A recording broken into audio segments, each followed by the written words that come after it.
Hello, and a very warm welcome to this plenary panel of the World Ocean Summit 2021, collaborating with local communities for ocean protection. This session is supported by Blancpain, and of course Blancpain has been a founding supporter of the World Ocean Summit since its very earliest days in 2012, for which a very warm thank you from us. My name is Charles Goddard. I'm editorial director at the Economist Group and also executive director of the World Ocean Summit. And in line with the UN Oceans Day 2021 later this year, the theme of this session will explore ocean protection initiatives involving and impacting local communities. How important, indeed, is it for these communities to get involved in these kinds of initiatives? How willing are these communities to get involved in these kinds of initiatives? And how are the benefits of marine protected areas or the growth of mangroves or seagrasses, protection of natural coastal assets? How are those benefits demonstrated to coastal communities? Well, we have happily three excellent speakers who have spent much of their careers looking at these questions. Let me introduce them. Angelique Pouponneau, who is Chief Executive at Seychelles of the Seychelles Conservation and Climate Adaptation Trust, and also herself a lawyer, among other things, who grew up in one of the fishing communities in the Seychelles. We have Mark Huxham, who is Professor of Teaching and Research in Environmental Biology at Edinburgh Napier University, and also founding director of the Association for Coastal Ecosystem Services, which is a charity that supports communities in Africa, particularly to conserve their coastal ecosystems. And we have Octavio Aburto, who is Associate Professor at the Scripps Institution of Oceanography, as well as being a renowned photographer and someone with the enviable title of National Geographic Explorer. So welcome to you all, and thank you very much for joining us. You will find the biographies of our esteemed panelists on the screen under this media player. Angelique Pouponneau, can I begin with you? From a small island nation perspective, which obviously you have at the Seychelles, marine protection is quite often, I think, seen as something that is put down on communities by the government from on high. Why is it important, do you feel, to get the community buy-in and to engage communities in around these kinds of decisions? Thank you very much, Charles, for that question. I think first to say that it's very important to get that community buy-in within the whole decision-making process, especially from a small island perspective where these marine natural resources, in particular relevant for an island nation like the Seychelles, these are things that local communities depend on. They're very much part of the management of these resources on a day-to-day. Although many people from an external perspective may see them as simply exploiting the resources, but I think when you do speak to these fishers, these small-scale fishers in particular, and I come from a fishing district, you do know that there is in fact a sense of care, a sense of responsibility as to how these natural resources are managed. And in terms of just from a simple small island perspective, thinking about compliance and enforcement issues, if you don't engage the community, that increases your costs because you are now going to have to engage technology, the most sophisticated assets to go out and monitor these areas or to enforce the laws, when we have seen that if you have community buy-in, there is more likelihood that the communities will respect the regulations around marine protection anyway, because they were part of that process to design the MPAs and to discuss what's allowed, what's not allowed. And, many times they are part of the decision to say, we are not removing anything from these areas anyway. So it's to my mind, one, it's important to have the engagement. Two, it's cost effective to have these local communities part of the discussions. It's not always the case, is it, that local communities feel that it's in their interest to support these kinds of initiatives? What do you feel are the challenges in persuading communities, if that is indeed the need and the case, to support such initiative, such protected areas, for example? Yes, so absolutely. There are instances and there are groups that perhaps are not yet persuaded by the importance of protecting marine resources, and I think it's important for us not to assume that people know. I think it's important that there is an investment in educating and getting people to understand, and people react to things differently. So, for example, some people are persuaded more by dollar amounts. So, in the Seychelles, for example, we see now a process of doing ecosystem services assessments to be able to put a dollar amount to the importance of ecosystem trees or to tourism. So these are some people are persuaded by those types of information, and then there are people who are merely persuaded. For example, a very old fisher who really wants his son or others to take on the trade of fishing, and from that perspective, knowing that that would not be possible if all the resources are exploited of today. So it's cultural as well, and I think we also need to include these people, the local communities, as part of educating others and building empathy and building understanding. Because I am persuaded that these local communities know the marine resources and the stresses that are on them better than many of us who perhaps spend more time in offices. Let's come back to that, because I think you raised a number of other issues there, but let's come back to that. Mark Huxham, can I sort of pick that up there and just ask you, first of all, why should we be interested in conserving some of the areas, some of the natural resources that you're looking to conserve, particularly mangroves and seagrass ecosystems, and what role do local communities play in that process, and why should they get engaged in that process? Thanks for the question, Charles. I want to talk particularly about mangroves, which has been the focus of our work for the last 20 years. And they're almost an embarrassment of riches when we think about mangroves. They're just incredibly useful ecosystems. We focus on their function of carbon sequestration and storage, and we might come back to why that's a particularly useful focus for us. But mangroves bury, although they're only about 0.7% of all tropical forests, they're responsible for more than 30% of all the carbon burial in tropical forests. So they're amongst the world's most efficient carbon sinks. They also protect coastlines, and they provide fisheries resources to local people, as well as traditional timber resources and honey and all sorts of fantastic ecosystem goods and services. So they're extremely important ecosystems.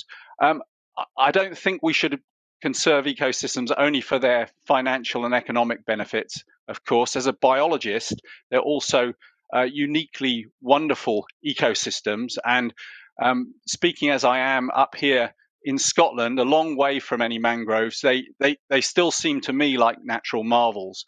The ability for trees to grow in the sea is an astonishing thing, and it's something that, as a biologist, we still have lots to learn about.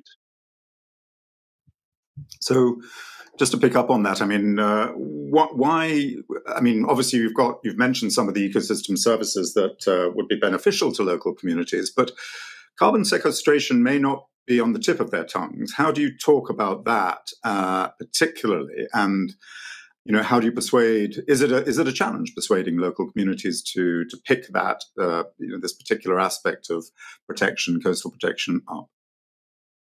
Yes, it's an interesting one, isn't it? Because that's a global ecosystem service that is provided by mangroves.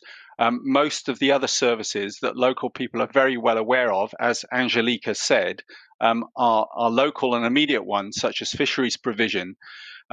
So it's certainly not high on people's agenda, especially if they're poor and reliant on their subsistence resources. The reason it's useful from a conservation perspective is that there is a market for carbon. There's an international market for carbon.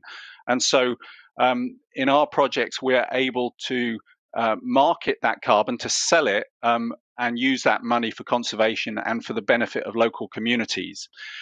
It's a complicated thing to explain to people. In Swahili, for example, there's no word for carbon. So it's complicated to explain in any language, but for many local people, it's a very long way from their experiences. However, we have found that it's useful, and that there is a reliable source of income there for conservation. Well, I want to come back to that question of income a little bit later and sort of ask a little bit more about how that income flows back to those communities, because I think that will be, despite the fact that you say it's not just about the financing. Of course, financing is important. People's livelihoods are at stake when they are asked to protect ecosystems around them. Octavio Aburto, can I come to you? You obviously are very concerned about conveying and communicating the science and the role of science in marine conservation. How do local communities respond to you when you talk about the science of conservation and about the need for conservation from a science point of view? Well, they are always open to hear about scientific results or the knowledge that we generate as scientists. But I think the most important part is that when they use this science to design better marine protected areas, or to understand all the services that Mark was telling us about. And they are eager to learn more because they know that using this science for not only the income that Angelique was telling us about, also for their well-being, it's very, very important. So if there is a good connection between the science and the purpose why we generate the science, they are always open to hear more about this knowledge. So I think Angelique hinted at this a little bit earlier, but this question of local knowledge as well is, it seems to be quite important to me.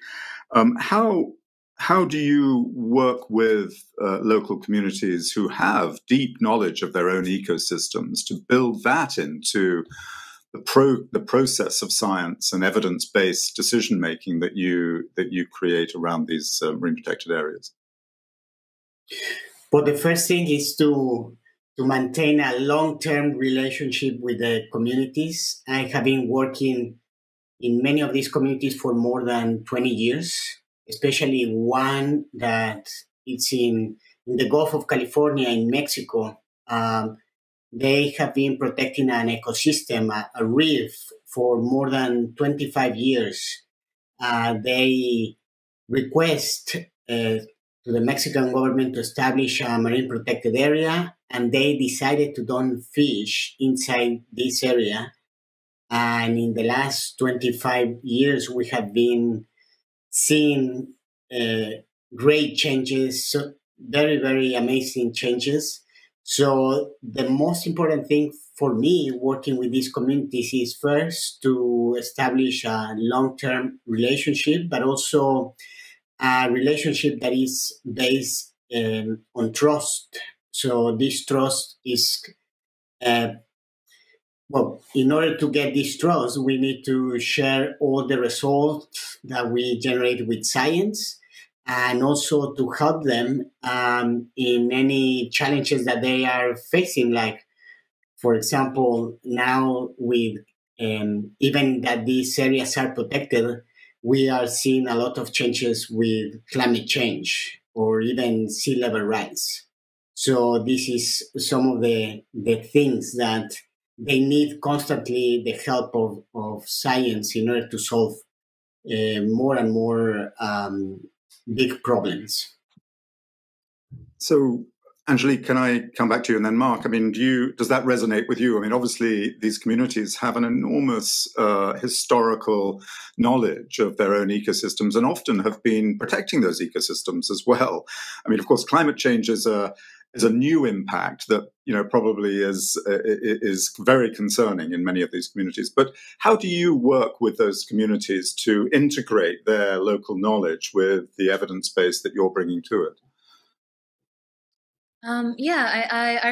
Thanks for asking that question, because I wanted to add, we are currently funding a really great project where it's a partnership between local fishing communities around the entire island, and as well as an NGO with scientific knowledge. And in designing their project, they were thinking about, okay, how do we support the fishers? And it was very interesting to come up with a project where the fishers themselves identified the species that they thought had been depleted, and this was based purely on anecdotal knowledge, right, or that traditional knowledge or local knowledge that you're speaking to, but they're fishers, and they didn't see that it was for them to undertake science. So they actually partnered with a non-governmental organization that they were able to identify 13 species, which they called species of local concern. And over a period of 12 months, the NGO collected data about each of these species. The really interesting part was, of course, presenting the data back to the fishers. And from that data, some of them were, very much correct. Some of very rarely you had some where, it wasn't, the species were not being found along a particular area because it had been altered by reclamation land. Whereas in other parts where there wasn't reclaimed land, the species was more abundant, and I guess that's habitat related. But what was interesting was that information was then presented back to the fishers, and it was for them to then decide, well, your local knowledge now plus the science is very much proving exactly what you thought. What measures are you willing to take? And it was very nice to view that process where they were able to decide, okay, for this species, we won't fish at all, or this one, it's about length or having bag limits. So that was a really great project. I think that's worth sharing. That's a lovely example. And I wonder, Mark, is there a similar kind of process going on around mangroves? Because not all mangroves are owned by anybody, but some, quite often, other vested interests will find ways of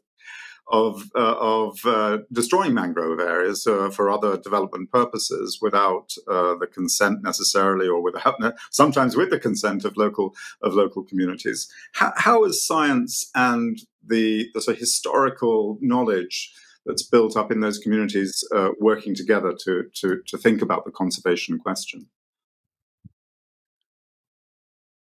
Yes, most mangroves around the world are owned by governments. They're not privately owned. But what that means in practice is often that local people have de facto control or influence on them. In fact, most of the mangrove systems that I'm familiar with are really not ecosystems at all. They're socio-ecosystems.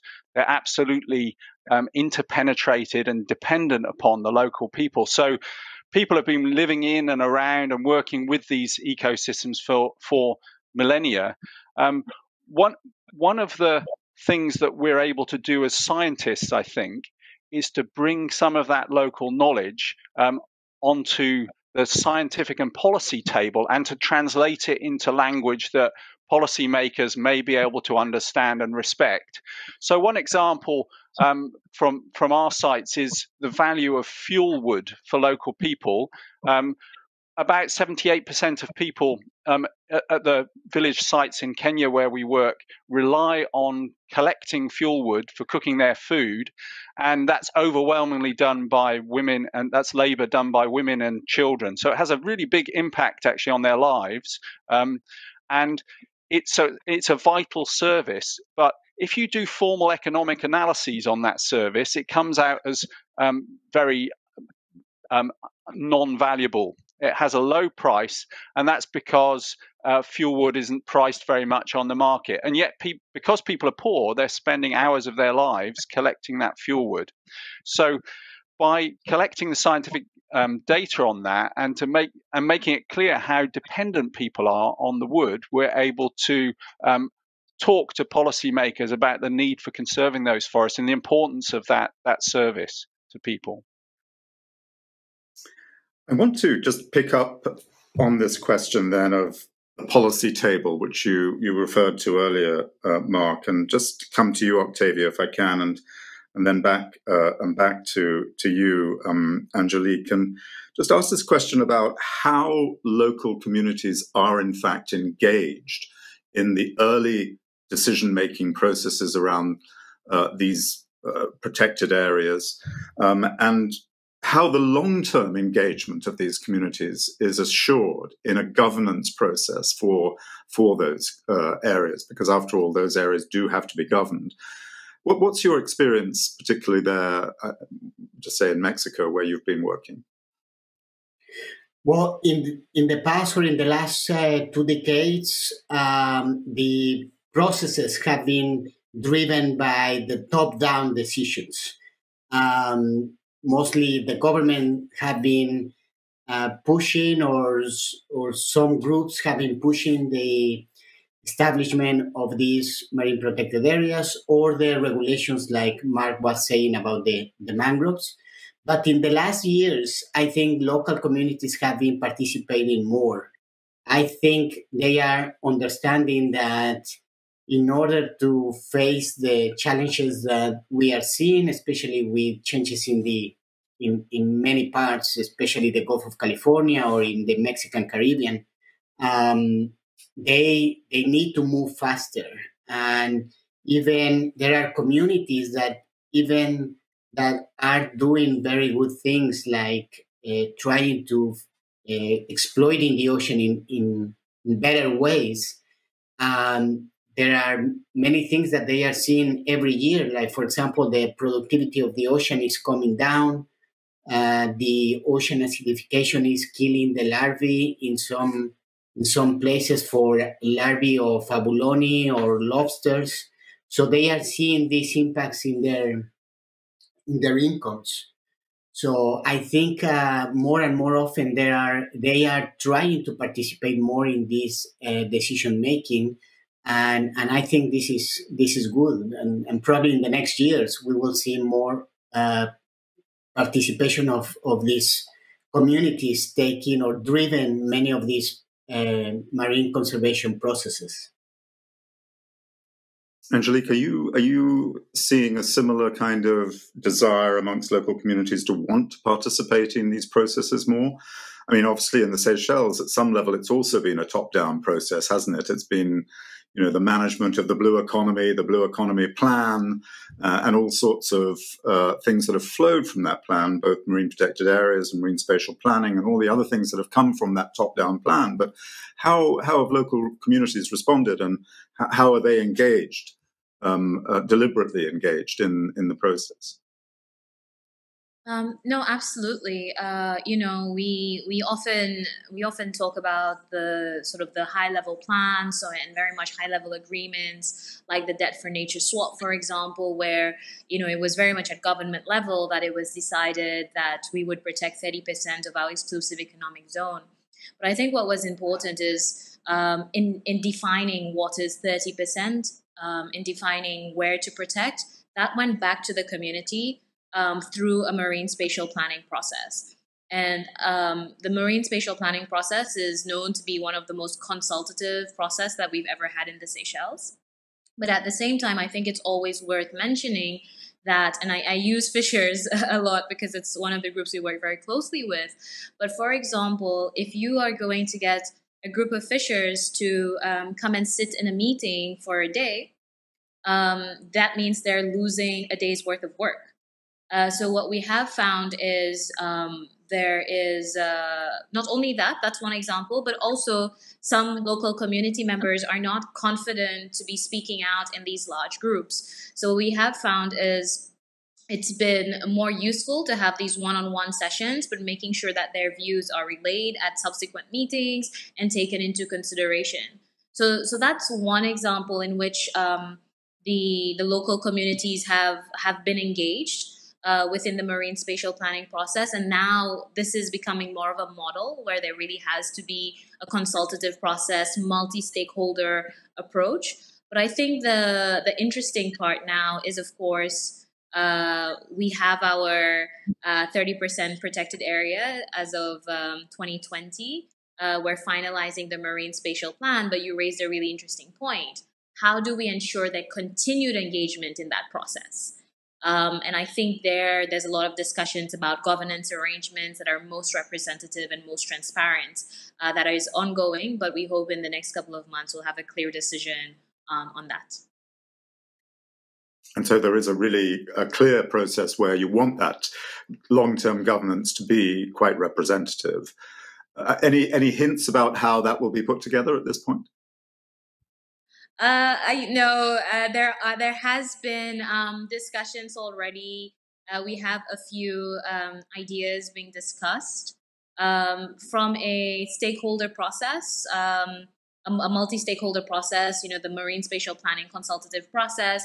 One idea that emerged was the creation of an independent Seychelles Ocean Authority that would be cross-cutting above all sectors, so that if there were any issues, it could be dealt with all the sectors represented, rather than sitting it under a line ministry that dealt with sectoral issues.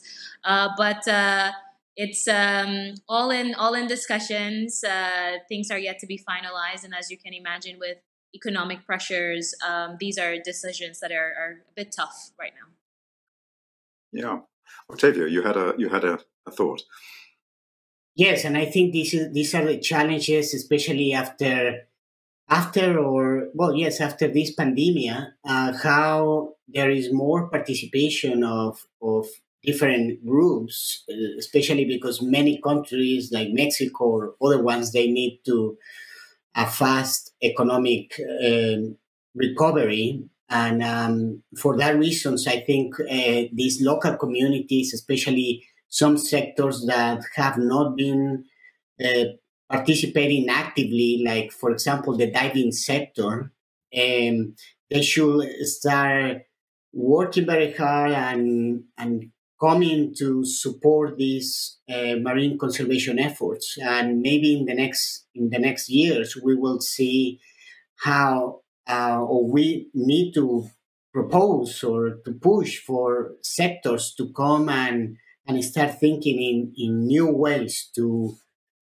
create these marine conservation efforts. So I think the ecotourism or the diving industry, for example, we should encourage these sectors to come in the next years to help in this recovery, not only the economic recovery, also the long-term marine conservation.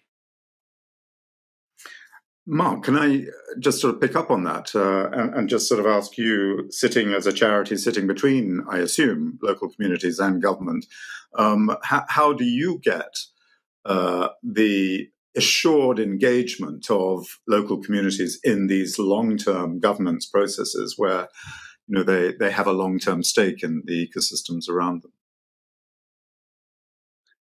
Yes, just to say, sometimes there's an assumption that either government or communities or both of them are going to be difficult, and that these multiple stakeholders will have different agendas. Actually, in our experience in East Africa and in Kenya in particular, Kenyan law is very supportive of forest conservation. It has clear targets for conserving its forests, and it also has an act which explicitly allows local communities to co-manage their forests. And at the same time, the local communities, for example, at Vanga, which is right down in the south of Kenya, where we're running a project, that community approached us and the government organization with which we work, Kenya Marine and Fisheries Research Institute. They came to see us 5 years ago and said, look, we want to we want to conserve our mangroves. We want the chance to do this. We're already organising, and they were planting mangroves. They were protecting their forest against illegal poaching. So often the situation is there. The legal framework and the willingness of local communities. What is missing is the resource, and that's both the financial resource and also the technical expertise, which can be very expensive for people. And the governments, may have very limited resources to enforce their own laws. Well, let me just come to that as well. Angelique, you mentioned that available finance is one thing, but accessible finance may be another. How is it that finance is designed for these kinds of protected areas and for the communities to benefit from? Well, in the Seychelles, we have different opportunities available when it comes to financing. Obviously, there is still grants financing externally. We still have public budgets available for supporting marine protected areas. But when it comes to the Seychelles Conservation and Climate Adaptation Trust, we are capitalized by the Debt for Nature swap, as well as a portion of the Seychelles Sovereign Blue Bond. And yes, these are instruments that led to the creation of a fund to support marine protected areas and sustainable fisheries within the Seychelles. But it's also supported by external impact investors or partners that expect a very specific standard to be met when you're applying for these funds, right? So you have what I often describe as the EU application form, and it's not easy to complete, especially if you're not accustomed to this type of processes or have experience in completing these forms. So I personally say that yes, it's one thing to have the finance available. It's certainly something else to have it accessible. But we have taken steps to make sure that we are reaching the communities, and we've seen results. And one is we've made sure that all documents, including the application form, is translated into our local language, Seychellois Creole.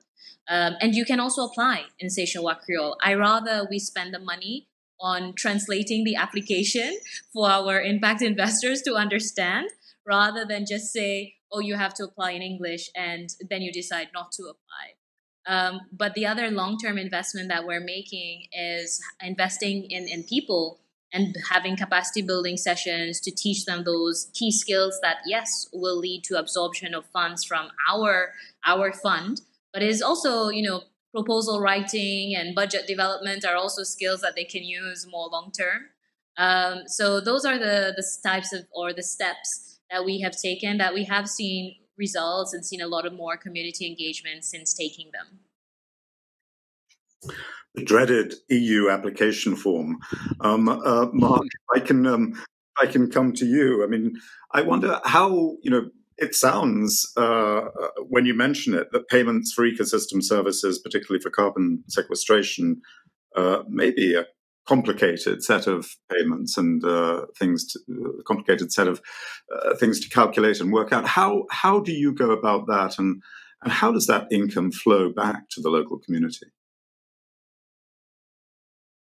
So we're focused, as I said, Charles, on carbon. And although I would emphasize that's not the only ecosystem service, it is the one in which a recognized market, an international market, the voluntary market, exists.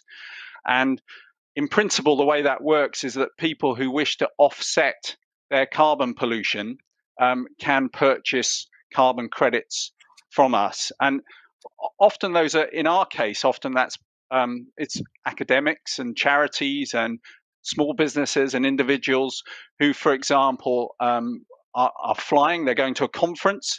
Going to conferences might be a nice thing. Some of us still remember that more than a year ago. And they want to do something about the carbon pollution that's produced. So we're able to sell those carbon credits. That to do that, you need to go through a careful accreditation process with a carbon standard. In our case, we're accredited by a standard called Plan Vivo, which is based here in Scotland, and they specialize in working with communities in developing countries. And then, and so you need to demonstrate that you've made a difference, that you can actually show that you've captured that carbon that you're selling. And then all of that money belongs, we're a charity, so we're not making profits. All of the money belongs essentially to the local community, to the community-based organization. So once the various costs of conservation and the costs of accreditation and other things are taken out, there's a pot of money for people there to spend as they see fit and as they decide. And in our case, people spend it on community benefit, and the focus of that expenditure has been on schools, on education, on health, and on water. And really, quite small amounts of money can make huge differences to people's lives. For example, a local school had no source of water, so children were going in 28 degrees heat. They were spending the entire day at school. They had no water at school. So quite understandably, people put that as a priority to get some water in that school. And we could do that for relatively modest amounts of money. Octavio, you talked a little bit about tourism generating income. Just from the finance point of view, what are the challenges that you face in the areas that you've been working in? And how does income flow back to the communities you're working in? Well, the example I was mentioning, this tiny marine protected area that changed completely from being a fishing village, fishing town, to a marine protected area that protect the reef and generate income with ecotourism, with diving. That is a great example. It's everything by the book, like Mark was saying. This community understood that this is the best way to go. However, it's very difficult to replicate this example in many other parts or escalate the example. And these are the challenges that we are facing. Why is difficult? Because I think, especially governments, they haven't understood that rather than invest in exploitation of the oceans, they invest in the conservation of the marine ecosystems, will generate more income. Many governments, including Mexico, they haven't make the changes to subsidize better ways to produce well-being for these communities. So I think that in the next years, one of the challenges, one of the major things that we need to change is how governments realize that investing in the protection of the ocean generates more economic benefits rather than subsidize more exploitation.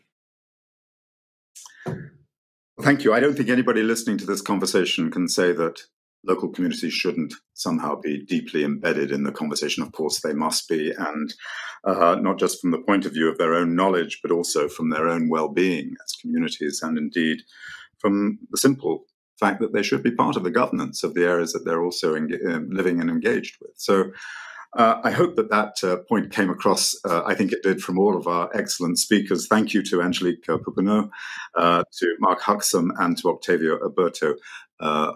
So thank you so much, and we'll be back soon. Thank you.